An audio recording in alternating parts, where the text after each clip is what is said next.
I'm going to tell you something that makes most people uncomfortable. And if it makes you uncomfortable, good, because discomfort is often the price of truth. If you still believe silver is liquid simply because you can pull up a quote on your phone, you're watching the wrong number. You think the price is the story. It isn't. The story is whether the metal is available when you actually need it. And that's why I'm calling this a critical alert, why I'm calling it a silver supply bomb. Because squeezes in commodities don't start when the chart looks exciting. They start when confidence breaks. They start when the market quietly realizes, wait, we might not be able to source this on demand anymore. We just watched silver push into territory that used to be unthinkable, breaking above $60 an ounce in December 2025. Financial Times, +1. And the moment a commodity prints a level the public remembers as impossible, it creates a new kind of buyer, not the patient allocator, the panicked allocator, the person who doesn't want to understand the story, he just wants to escape being late. That's when the market stops behaving like an auction and starts behaving like a stampede. Now, I'm not your financial advisor. I'm not telling you what to buy. I'm not promising a price target. I'm telling you how to think about what's happening, because if you don't understand the mechanism, you will misread the entire moment. So let's do the mathematics that nobody wants to face. Not the chart math, the supply math, because the supply math is where squeezes are born. Here's the simple truth. If a market runs a deficit year after year, the only way it keeps functioning is by eating inventories. That's it. There's no magic, no conspiracy required, just arithmetic. The World Silver Survey reported that 2024 was the fourth consecutive market deficit, with demand exceeding supply by about 148.9 million ounces. The Silver Institute said the market is on course for a fifth successive structural deficit. The Silver Institute, now pause and do one more piece of arithmetic. Even if you ignore the exact deficit size in each year, and you shouldn't, multiple consecutive deficits mean the market has been living on its savings. If a market is short even 100 million ounces a year, 4 years is 400 million ounces. If a year looks like 2024, where the deficit was roughly 149 million ounces, the draw is even more aggressive. That is hundreds of millions of ounces that didn't come from mines or recycling. It came from somewhere else. Inventory, above ground stock, metal that somebody was already counting on. And here's the part that makes this a bomb instead of a normal bull run. Inventories can cushion a shortage right up until the moment they can't, because as inventories get thinner, the system becomes brittle. A small surge in demand, a shipping bottleneck, a refinery delay, a policy shock, anything can force the market into panic behavior. That's when the squeeze stops being a thesis. It becomes a lived experience. Now, you don't have to be a commodities trader to understand what 4 and then 5 consecutive deficits do to a system. It's like living off your pantry because your paycheck is short every month. At first it feels fine. You still eat. The lights stay on. You don't notice anything. But every week, the pantry gets emptier. And one day you open the cupboard and realize the normal you depended on was being financed by a stockpile you can't magically refill overnight. That's what deficits do. They don't break the system on day one. They hollow it out quietly. And when the hollowing reaches a certain point, the market changes personality. It stops behaving like a calm auction. It starts behaving like a survival game. Now let me add the second piece of arithmetic, the one that turns tight into violent. Silver supply is not elastic. A huge portion of silver is produced as a byproduct of other metals. So when silver spikes, miners don't simply flip a switch and produce 20% more silver next quarter. They can't. If copper, lead, zinc production doesn't surge, silver output doesn't surge. The supply response is slow, constrained, delayed, and often totally disconnected from the price that's exploding on your screen. Meanwhile, demand is structural, and even when price screams, you don't get a clean, fast supply response. New mines take years. Permitting takes years. Capex takes years. Refining capacity is finite. Recycling is real, but it doesn't instantly expand just because a chart went vertical. So the market is trapped between a demand base that pulls every day and a supply base that answers slowly. In 2024, silver industrial demand rose to a record 680.5 million ounces, according to the Silver Institute. The Silver Institute, read that again, record industrial demand, while the market is already in multi-year deficit. That's not a cute setup. That's a pressure vessel. So when I say the bomb just triggered, I'm not claiming one single headline detonated everything. I'm telling you, the system crossed the line from tight but functioning to tight enough that stress shows up in the plumbing. And in commodities, the plumbing is everything. Price is the billboard. Plumbing is the engine room. So what does the engine room look like when the squeeze phase begins? It looks like borrowing costs for physical metal go insane. It looks like metal moving across oceans just to patch delivery needs. It looks like paper markets struggling to keep their promises aligned with physical realities. Reuters reported that in October 2025, London silver lease rates, the cost to borrow physical silver were a little over 11%, described as phenomenal. Reuters. And Reuters also reported that as the London spot market tightened, at least 1,000 tons of silver flowed into London vaults from the US and China to help ease that squeeze. Reuters. That's not normal. That's not everything is fine. That's the market paying a premium for immediate availability. That's the market saying, we don't trust the pipeline. Now, here's where people get tricked. They see the headline, silver above $60. They see a viral chart, they see a futures screen, and they assume that because the price is visible, the supply must be available. But the visible price is not the same thing as visible inventory. And visible inventory is not the same thing as freely deliverable metal. This is the core psychological error. We measure what's easy to measure instead of what matters. We treat the screen as reality, but the screen is not a warehouse. Think of it like airline tickets. A ticket is a claim. A seat is a physical reality. Most of the time the system works, so nobody questions it. But in stress, when everyone shows up at once, claims and reality stop matching cleanly. That's what a metal squeeze is. A moment where the market has to prove in physical terms that the claims can be honored. We measure the quote. We ignore the cost of certainty. We ignore borrowing rates. We ignore how fast industrial buyers are locking supply. We ignore whether the market is shifting from maybe sellers to no sellers. It's like celebrating that your car's fuel gauge is working perfectly while ignoring that the fuel line is clogged. The display still works.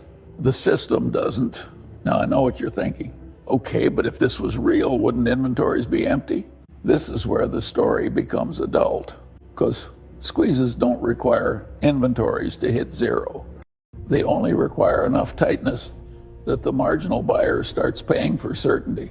And once certainty becomes the product, you get a chain reaction. Let me say that again. In a squeeze, the product isn't just silver. The product is certainty. That's why you can see high volumes, wild premiums, and weird regional dislocations, even when someone can point to lots of ounces somewhere on a spreadsheet. The Financial Times noted that inventories on COMEX were high, around 456 million ounces, while tightness and shortages could still show up regionally. Financial Times. That is the point. This isn't one global pool where every ounce is perfectly interchangeable at all times. This is a network, and networks break at the weak links. Shipping, refining, fabrication, vault logistics, settlement conventions, trust. When trust breaks, the system reprices, not because every ounce vanished, but because the market stops believing it can access the ounce it needs, in the form it needs, in the place it needs, at the time it needs. Now let's talk about why this becomes explosive, even if you don't care about investing at all. Because silver is not just money, it's infrastructure, it's industrial oxygen. And when the economy expands, its need for electrification, solar, electronics, AI, hardware, data centers, silver doesn't get a vote. It gets pulled. That's why the move above $60 wasn't just a cute milestone. Major reporting tied the run to a severe supply squeeze and strong demand from both industry and investors. Financial Times +1, and this is where psychology becomes the accelerant. Squeezes are part arithmetic, part human behavior. Humans hate being late. Humans hate missing moves. Humans hate being wrong in public. So when a commodity starts running, two crowds appear at the same time. Crowd one is terrified of missing the move. Crowd two is terrified of staying short. Both crowds hit the market together. That's why squeezes come in waves, not one explosion, repeated detonations. But here's the deeper psychological flaw. Almost nobody wants to admit. People confuse calm numbers with safety. Cash feels safe because it doesn't wiggle. Paper exposure feels safe because it's easy to buy and sell. A futures contract feels real because it has a ticker and a price. But what's safe in stress isn't what looks calm. What's safe is what stays functional. And this is the mental model that saves you from being a victim. Always invert. Don't ask, how high can silver go? Ask, under what conditions would I discover the market is not as liquid as I assumed? If your real fear is I won't be able to source at a sane premium, then the price chart becomes secondary. The primary variable becomes delivery. And you can invert this even harder. If you wanted to guarantee you get hurt in a squeeze, what would you do? You would assume the mechanism will keep working exactly as it has in the past, even as the inputs change. That's the guaranteed wrong answer. And it happens because of predictable human biases. Availability bias. You fear vivid crashes. You ignore boring plumbing stress. Social proof. If everyone around you shrugs, you shrug. Loss aversion. You avoid visible volatility by accepting invisible structural risk. So let me translate the silver supply bomb into 5 mechanisms, 5 ways the squeeze actually triggers and then feeds itself.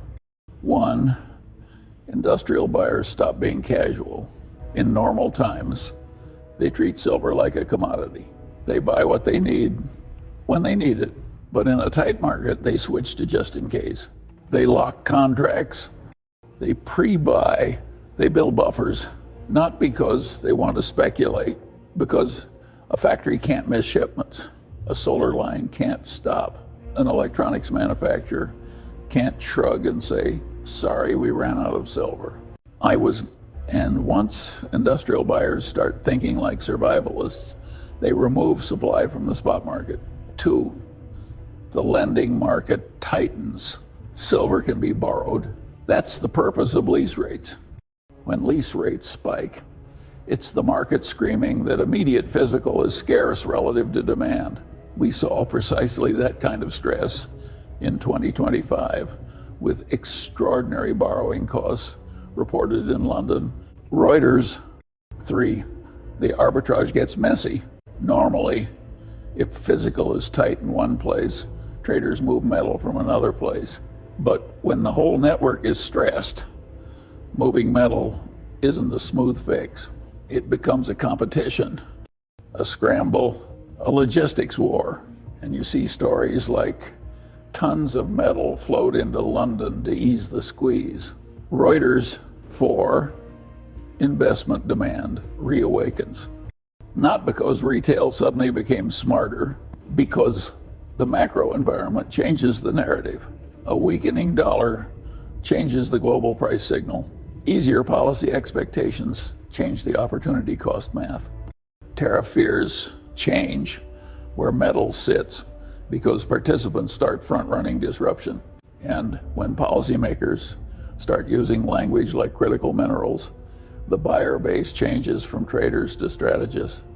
In December 2025, Reuters explicitly tied the surge to tightening inventories, sustained industrial demand, and silver's inclusion on the U.S. critical minerals list.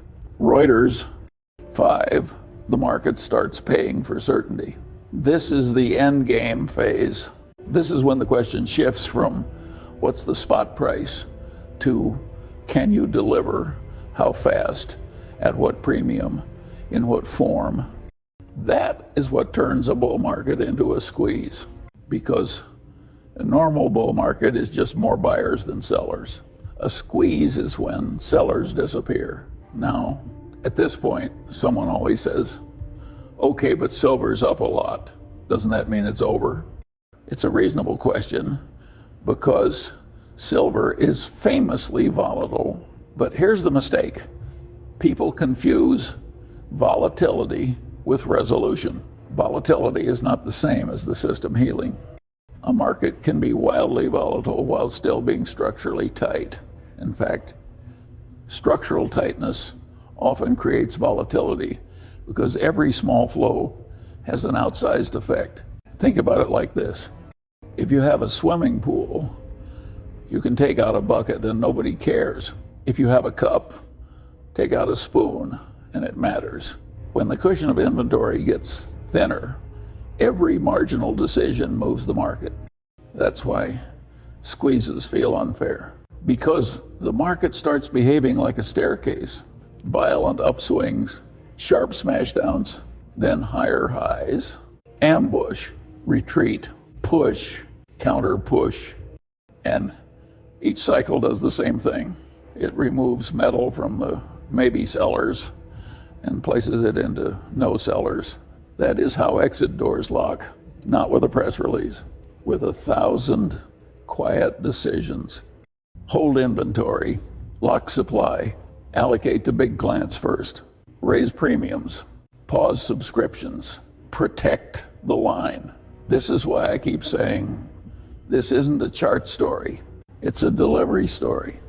And when the story becomes delivery, the late buyer doesn't just experience embarrassment, he experiences friction. In a calm market, the late buyer thinks, I missed it. In a squeeze market, the late buyer hears things like, we can't quote that size right now. We can, but the premium is different. We can, but delivery is pushed. We can, but only if you're a preferred client. That's what certainty becomes the product, feels like in real life.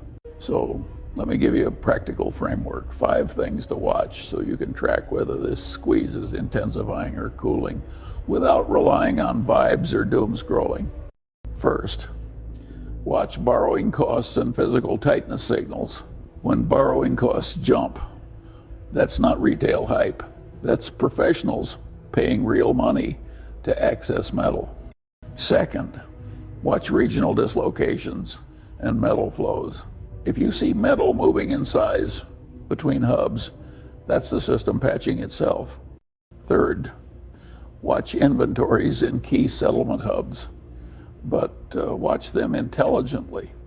The LBMA publishes London Vault data, and as of end November 2025, London Vaults held 27,187 tons of silver, up 3.5% month over month. LBMA +1.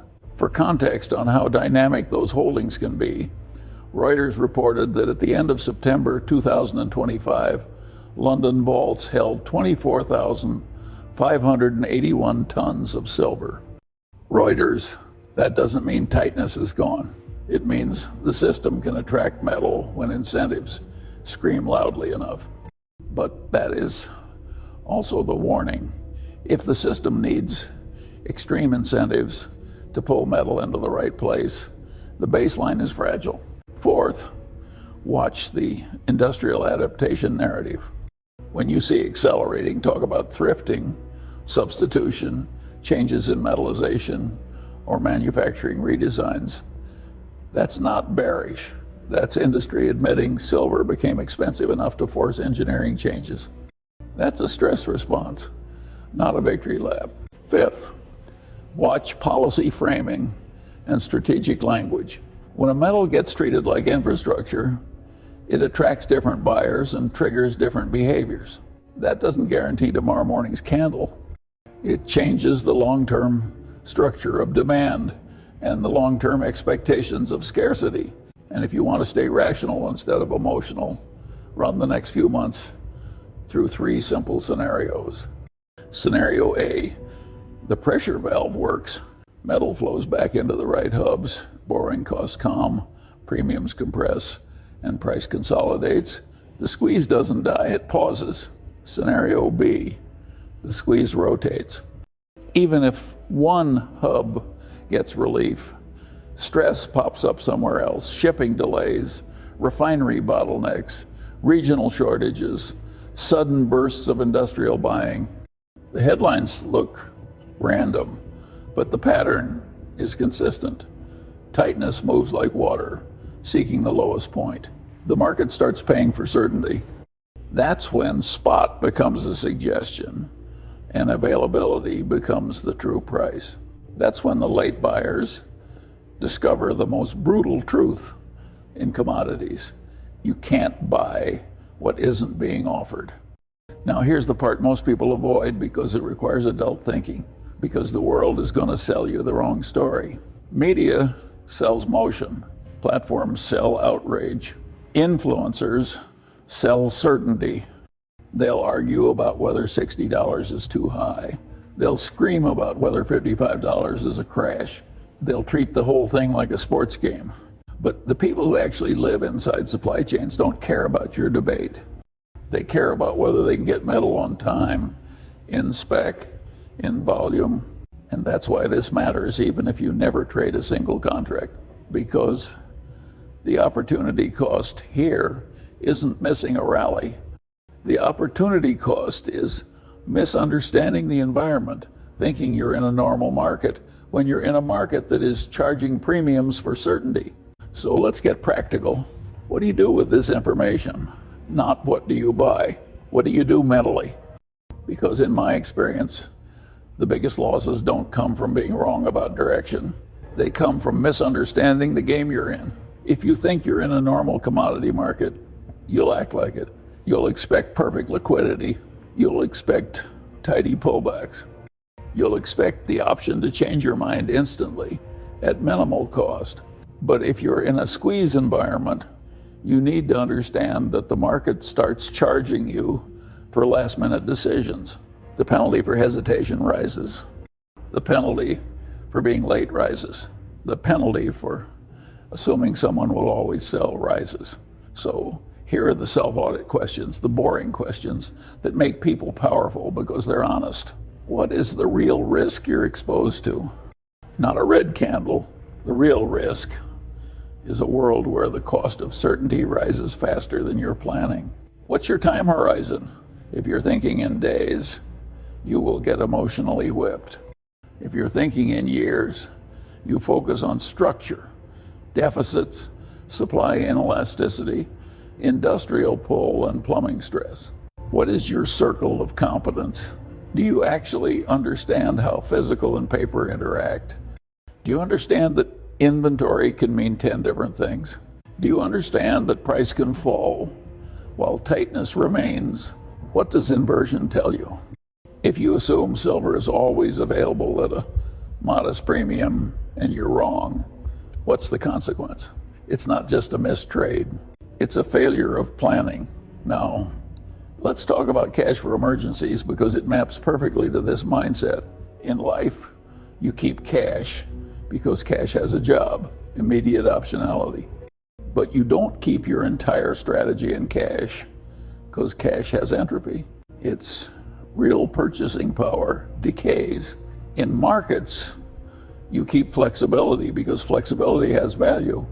But you don't build your entire worldview on the assumption that the market will always give you perfect optionality at the exact moment you want it. Because in a squeeze, optionality becomes expensive. And that's the real message of this video. The silver supply bomb is not one number. It's not $60. It's not $62. It's the shift in behavior. It's the shift from sell metal whenever to don't risk being short metal. It's the shift from price discovery to certainty discovery. And when that shift happens, you're no longer in a normal market. You're in a market that rewards preparation and punishes last-minute thinking. So if you remember nothing else, remember this. In a normal market, you shop. In a squeeze, you compete.